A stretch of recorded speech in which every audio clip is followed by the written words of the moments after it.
The person you cannot stop thinking about is not the reason you cannot stop thinking about them. What your brain is actually holding on to is not who they were. It is who you were while they were still there. A version of yourself that appeared inside that connection and disappeared the moment it ended. And if that is true, then what you have been grieving all this time is not what you thought. You remember what it was like before they disappeared, not vaguely, specifically. You remember the shift in their voice when the conversation stopped being surface and started being real.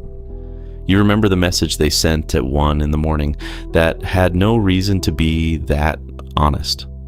You remember thinking, quietly, carefully, not saying it out loud to anyone, that this might actually be something. And then it stopped. Not with a fight, not with a reason, not even with a goodbye, just silence.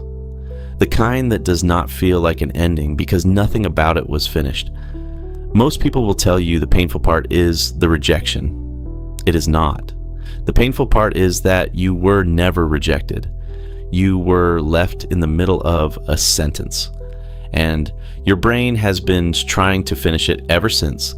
That is why you still check, not every day, maybe not even every week, but at some point, usually late, usually alone, usually when your defenses are down, you find yourself looking at their profile, not because you want them back, but because some part of your brain is still scanning for the ending it was never given. You are not being dramatic, you are being human. Psychologists call it the Zeigarnik Effect. Your brain does not organize experiences by how important they were. It organizes them by whether they finished. A clear ending, even a devastating one, can be processed and stored. An interrupted connection stays open, running quietly in the background, using emotional resources you never agreed to give it. But here's where it gets stranger. The person who left was not doing what you think they were doing. Most people interpret silence as a decision. They assume the person who stopped responding weighed the options, considered the consequences, chose to walk away.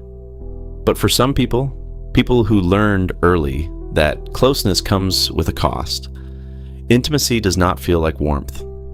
It feels like standing at the edge of something with no railing. And the closer they get to someone who actually matters, the louder a voice inside them says, "This is where you get hurt." So they do not make a decision, they react. The way you pull your hand from something hot before your brain even registers the burn. Not with logic, not with cruelty, with fear. From the outside, it looked like indifference. From the inside, it was an emergency. This does not mean every person who disappears is hiding deep feelings. Some people leave because they simply chose to. But when the connection was real, when both people felt it, and one of them still vanished, the explanation is rarely as simple as indifference. And the hardest part is that you will probably never know which one it was. Because the thing about someone disappearing is that they take the explanation with them, but that is still not the deepest wound. Because ghosting does not only remove a person from your life, it removes meaning from the past.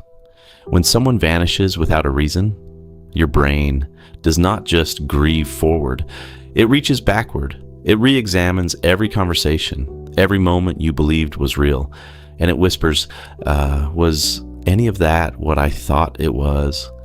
The silence does not just erase the future, it destabilizes the memory. And a mind that can no longer trust its own record of what happened is a mind that cannot close the file.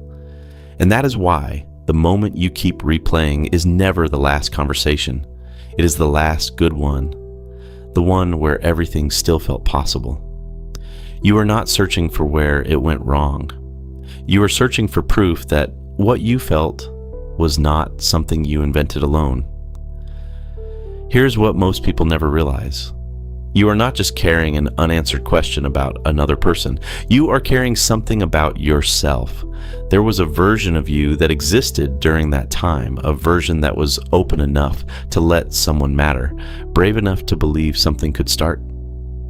soft enough to let the first few moments of trust feel good instead of terrifying.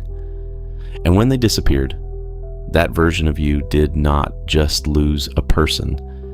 It lost the future it had already started quietly building. Not a grand fantasy. Nothing you would have admitted out loud. Just small things. A restaurant you thought they would like.